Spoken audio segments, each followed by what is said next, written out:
Dubai na okwu adịla Igbo. Okwu abịa gịnị adịla Igbo. Achọrọ m ka unu gee message Jpac and family because ihe ha na-akpọzi asọsọ Jpac alone. Ihe na-akpọ ya bụ gịnị? Jpac and family. Jpac and family. O nwere message asend for ndị na-agba ring light eme video. For ndị na-agba ring light eme video. Onye si n'iji nọmba ya. Onye unu na-abụ chikọgụlụ ọchị. Onye unu na-abụ chikọgụlụ ọchị. If not for anything, for the fact that this person is a Christian.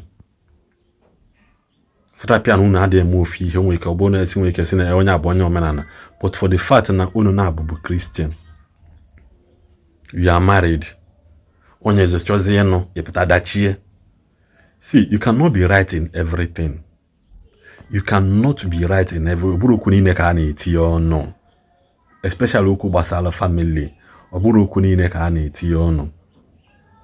I keep saying this in oburu okwu niile ka a na-eti ọnụ, especially when it comes to ihe jikọrọ nwoke na nwaanyị. Ọkadụ mma na iwepụ iwere nwa onwe single. Ọsọkwa ya na-abụrụ na the ex na-enye gị update every time. Why can't she come out to be camera? Kwuo her own part ebe esi mejọ ya. I know if you dig the news, in a post to. I know if you dig the news, in a post to. And the gullible people, ndị si na dịrọ mma, are the same people ya pụta. Ondo these people bụ ndị na-achago give away na nke Jpac. Apụtakwa abịachi atakwa na nke gị. Support ba gị na-achọ ka ime give away, ime ha na give away onye gị enwe ha si uke who is next, onye ọzọ ka ya eje na nke. Not every relationship leads to marriage. Oskwa anya bụrụ no anụ nkwu na asị na oje na je kụwa oje na je ebuje nkwụ na onye ọya anụ ọkwụ bright price. Onwe bụ na ọkwụgo bright price kwujuo ya akwujuo. Nobody knows whether that's or real or fake. Obu no real na let them bring out their proof. Na Jpac abịago. Let them bring out their proof. Na this young man abịago eme ihe dị otu a. Nke nwaanyị bịa kwue na-ekwu ihe mee no Jpac ekwue na this thing did not work because from the way Jpac say ekwu, Jpac has made his choice.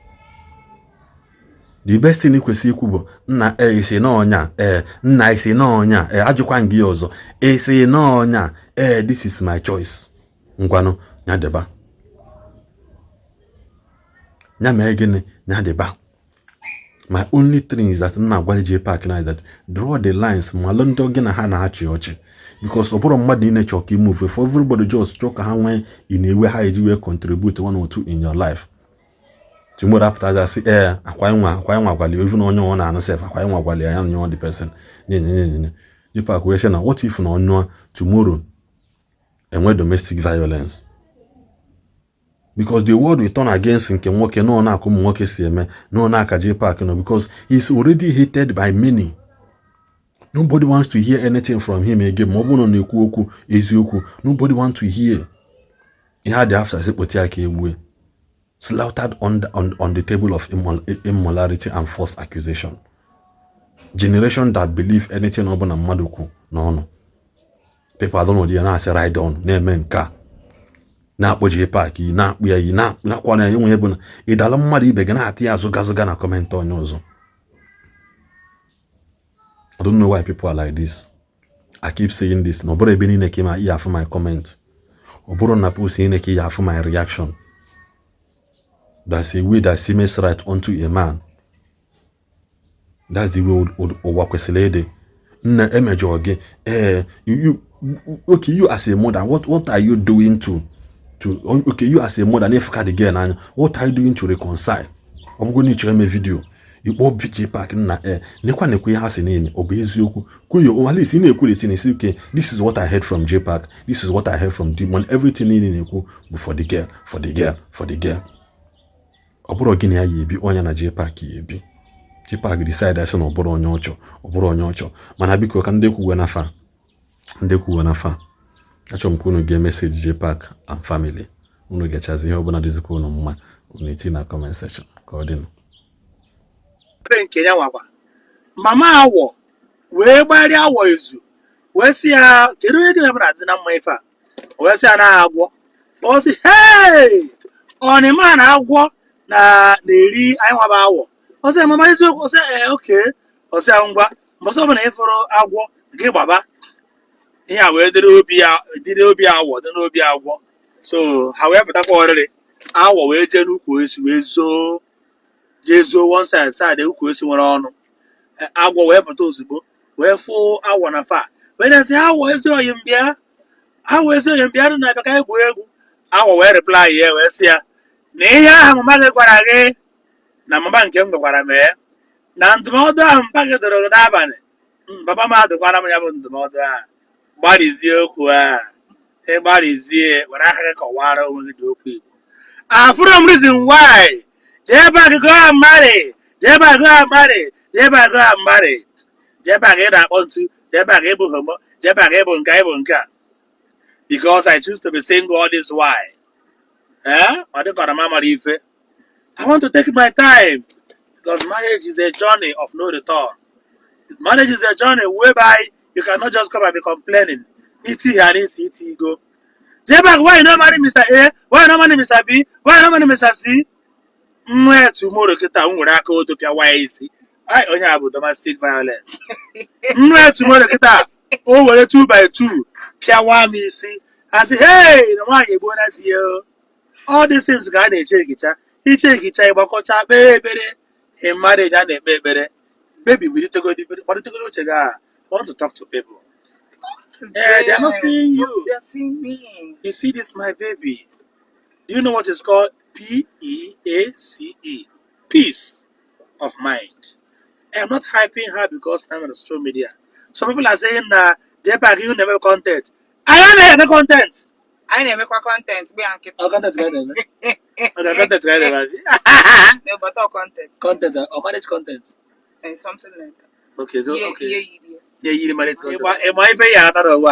Marry your bestie. Marry your partner. Marry person where we say you and na understand each other. Marry person where we say na all my business. Do you know what I love about my baby? Oh, we don't know we were not baby. You are not consign me. What I love about her is that she I'm can not a baby. Okay, what are you? I'm an adult. What will I be calling you? Adult. Adult. So no pet name. Adult can be a pet name. Adult is not a pet name. Okay, I should choose any pet name to call you. I choose. Okay, Tom. Okay, what can I choose a pet name? Akilu. Akilu. Akilu Akwarabo. Okay, what sweet name again? Okay, Granot. Granot cake. After that.